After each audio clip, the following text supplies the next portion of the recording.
morning and greetings from Northumbria. It's Thursday the 18th of March. It's a slightly grey morning, but there's a promise of a bit of sun breaking through the clouds at the moment.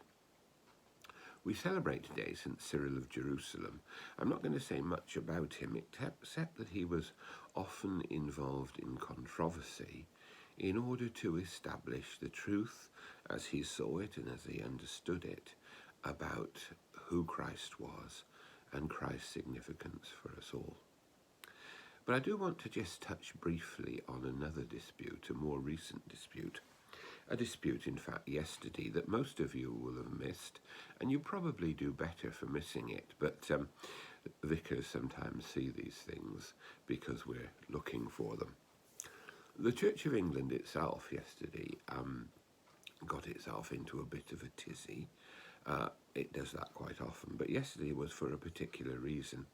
The Church of England has a thing called a Twitter feed where they put out news, and the communications department yesterday said something about the last year, because it's a year since they started any form of broadcasting of services as a result of COVID.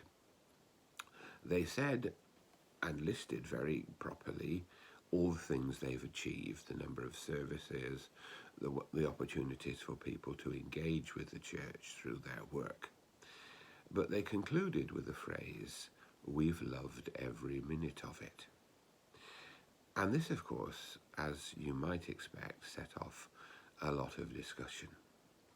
Someone very rightly pointed out that in this last year, about every 5 minutes, someone has died as a result of COVID-19.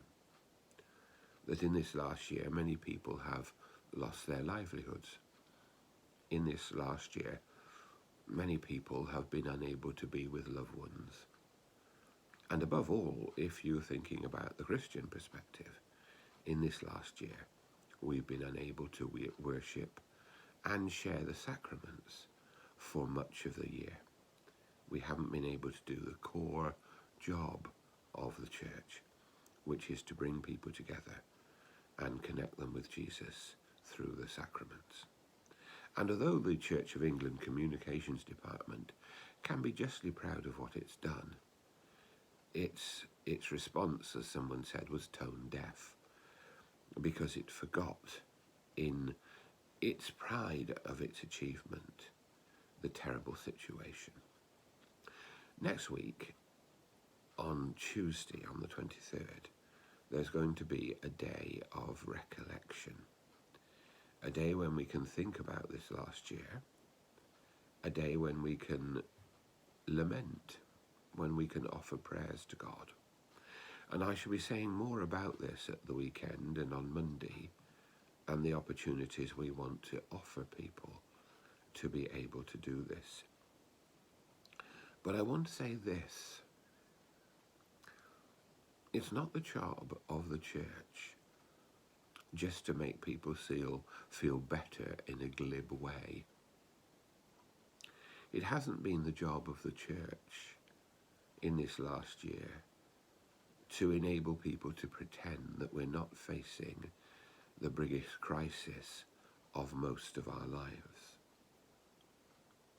It has indeed rather been the job of the church to be alongside people in sorrow and pain and anxiety, to be alongside people in bereavement, in sickness, and in death.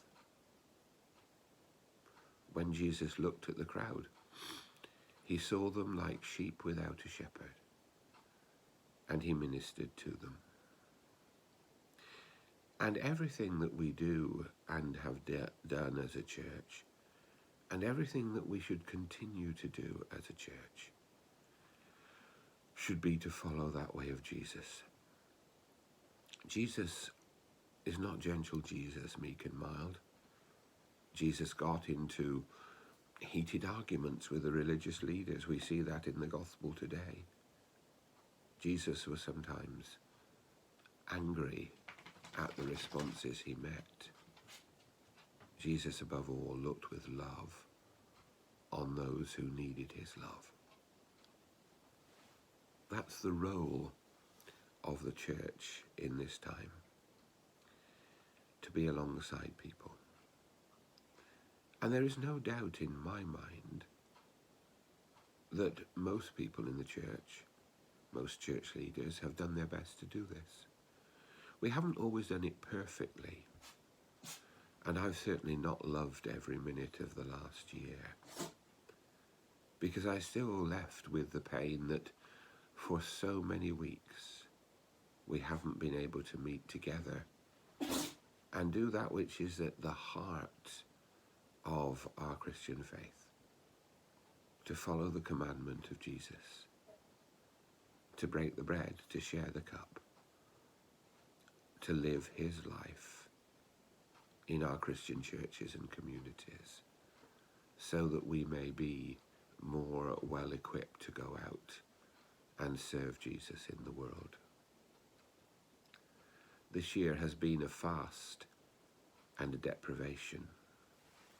But in that fast and in that deprivation, we have sometimes limped on, not loving every minute, but praying that in every minute the love of God can be shown by our words, by our actions, and by the love that we have tried to show in reflecting the love of Christ.